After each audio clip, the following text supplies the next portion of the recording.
Jai Shri Ram. Now we come to Canto 22. Shri Ram pacifies Lakshman, who was angry with Kaikeyi, by denying the instrumentality of Kaikeyi in his banishment and laying the entire blame on his own fate. Approaching the celebrated Lakshman, son of Sumitra, his beloved brother and well-wisher, who felt distress through agony and was greatly indignant and was looking with eyes wide open through rage like an infuriated elephant, the said Sri Ram, who had mastered his self, spoke to him as follows, restraining his mind with firmness.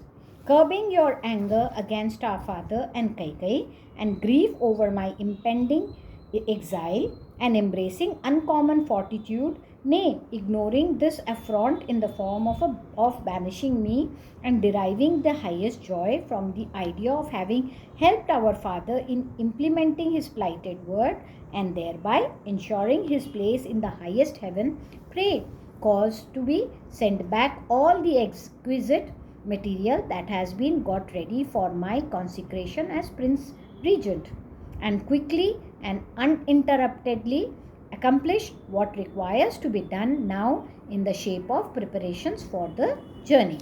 Let the same zeal be evinced in preparing for the exile, which implies the cessation of the consecration, as was shown in collecting materials for my installation, O darling of Sumitra. Take steps to ensure that mother of ours, viz. Kaikeyi, whose mind is greatly troubled over the question of my installation, is not filled with apprehension that I may assume a revolting attitude and refuse to leave the capital.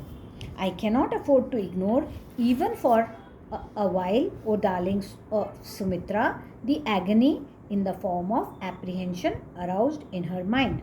I do not remember the least offense ever given by me, consciously or unwittingly, to my mothers or to my father in this life.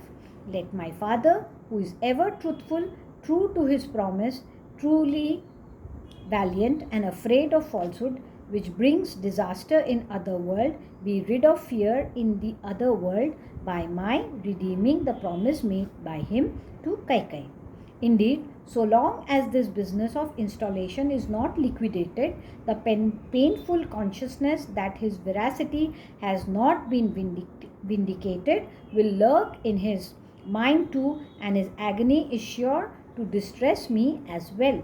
Therefore, having done away with this ceremony of installation, O Lakshman, I, for my part, wish to proceed from this city to the forest soon. Accomplished of purpose as a result of my banishment, let Kaikeyi, the daughter of King Ashwapati, then install her son Bharat this very day without any distraction of mine. On my having proceeded to the forest clad in the bark of trees and deerskin and wearing a coil of matted locks, the mind of Kaikeyi will be gratified. Surely I ought not to give offense to Providence by crossing his purpose, as it is by him that this idea of sending me away into exile to the forest has been infused into the mind of Kaikeyi through the machinations of Manthara, and her mind fully set at rest on the question. I shall accordingly go into exile, let there be no delay. Providence alone should be regarded, O son of Sumitra, as responsible for sending me into exile as well as for taking back from me the sovereignty of Ayodhya offered to me. How could the resolution of persecuting me by way of sending me into exile enter the mind of Kaikeyi, if this idea of hers was not prompted by Providence? For you already know, O gentle brother, there is no no discrimination was ever made by me between my mothers in the past, nor was any distinction ever made by her between her son and myself. As such, I cannot hold anything other than the will of Providence responsible for her galling the king with pungent words, hard to utter, urging him to stop my installation and sending me into exile.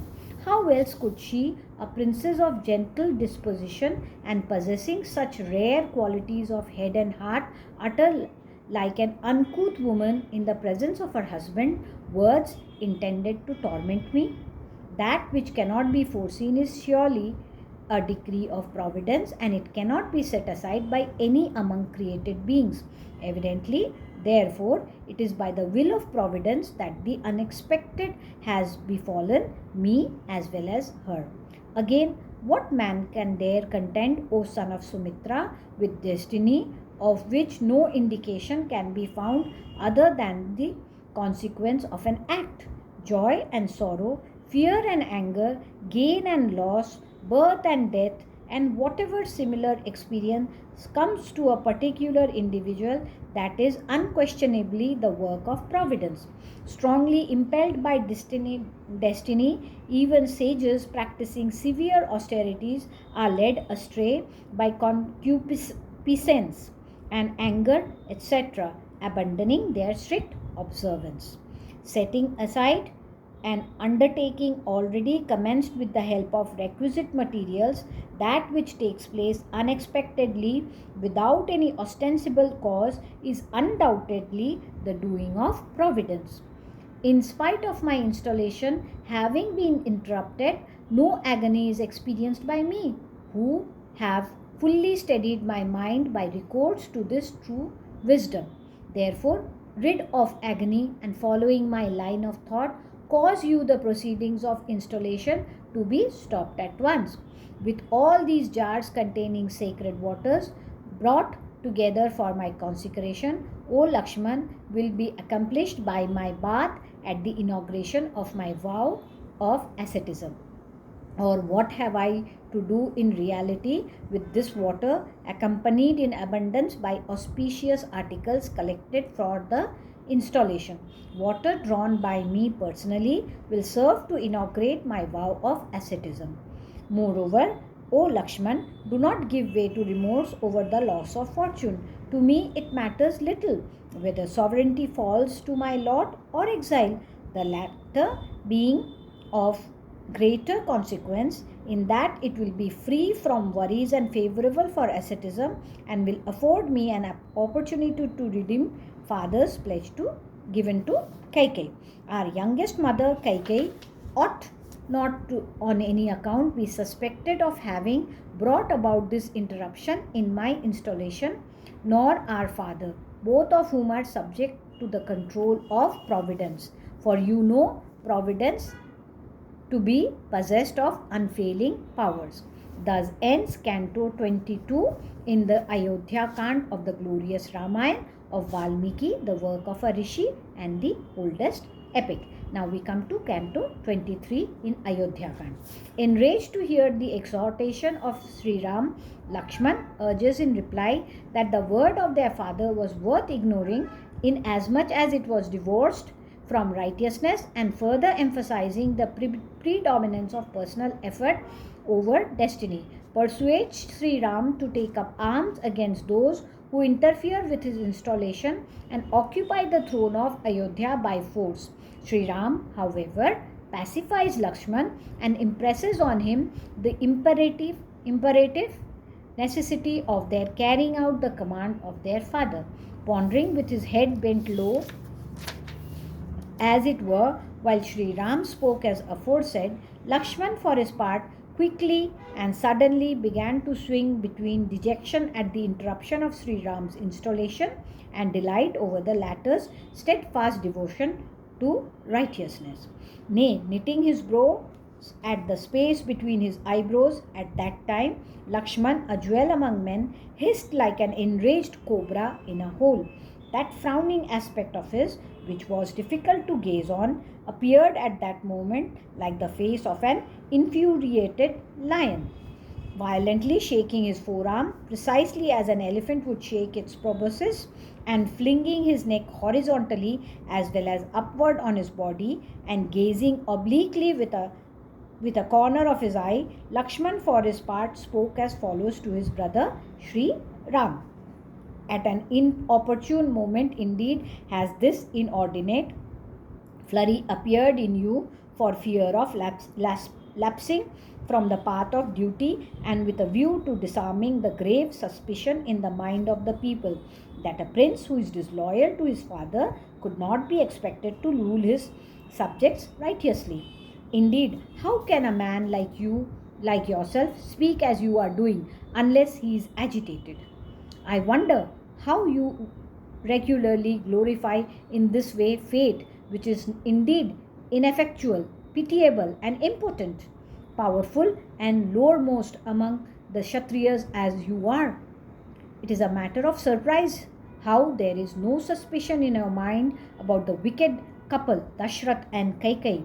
Don't you know, O pious Ram, that there are men devoted to a semblance of piety? Had this not actually been at the very outset the intention, O scion of Raghu, of the couple who seek through fraud for their own selfish end to forsake you, the one who have such a noble conduct, the installation would not have been undertaken at all. Nay, if the story of the boon granted by the one and received by the other had been real, it would have been granted even before the preparation for the installation were taken in hand. What has now been commenced is disliked by people I cannot brook. O heroic Ram, the installation of anyone other than you. Be pleased to forgive my intolerance in this matter. Repellent to me is that piety too, by the thought of which your mind, which was once inclined to accept the office of Prince Regent, has thus been diverted from the purpose. O noble-minded brother, and through devotion to which you are falling a prey to infatuation.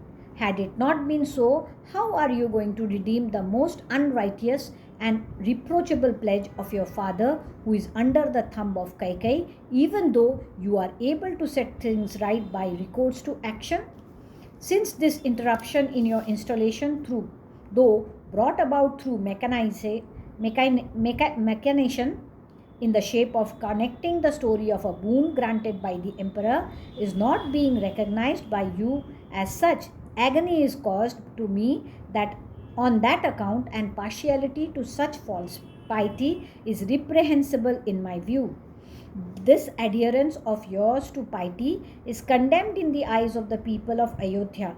How can anyone other than you fulfill even in thought the desire of the aforesaid two enemies, bearing the name of parents, who follow their own pleasure and are even hostile to you? Although it is your belief that even the decision of your parents to stop your installation is inspired by fate, it nonetheless deserves to be ignored by yourself. Such a decree, even of fate, does not please me. He alone who is cowardly and powerless trusts in fate. The valiant who are possessed of a strong mind never seek shelter in fate. A man who is capable of setting aside the decree of fate through personal effort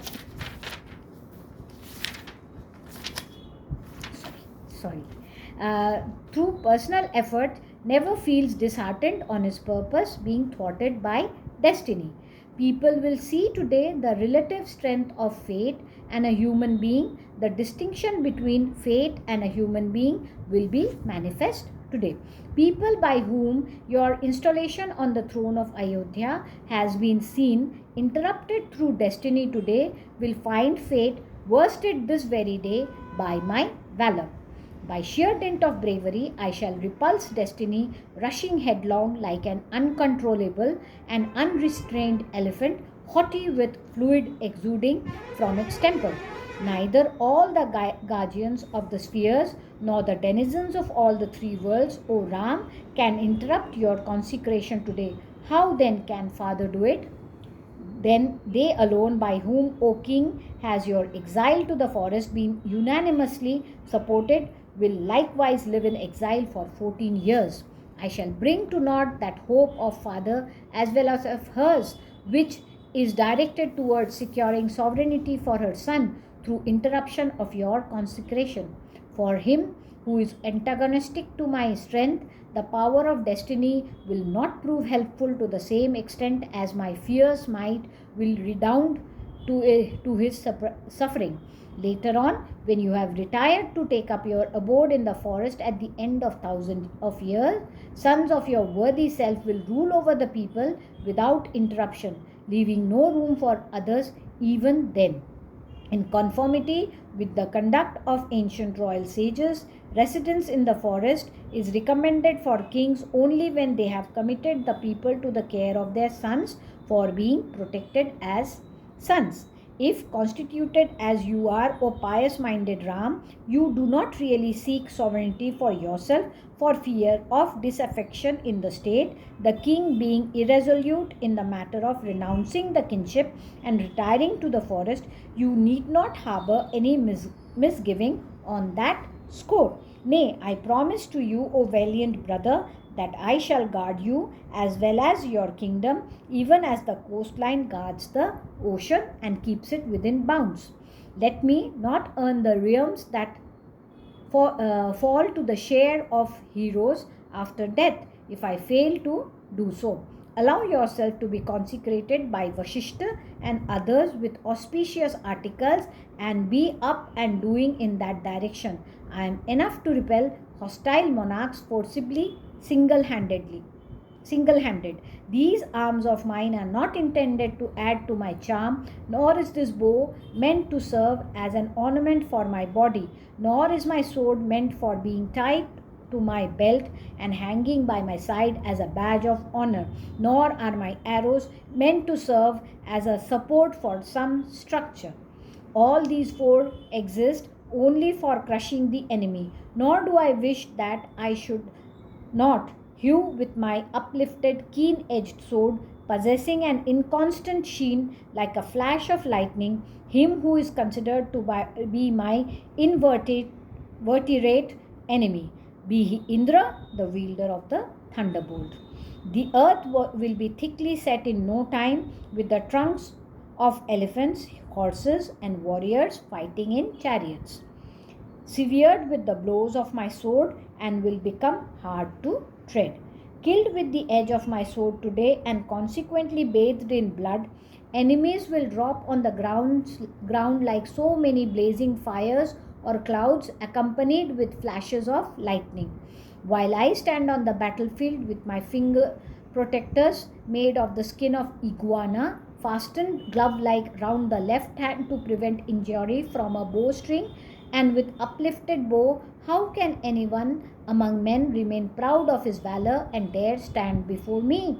Throwing down a single warrior with many shafts and many men with a single arrow, I shall dig across into the vitals of men, horses, and elephants. Today, the effectiveness of the might of my weapons will manifest itself in order to prove the helplessness of the king, Dashrath, and demonstrate your sovereignty, O Lord.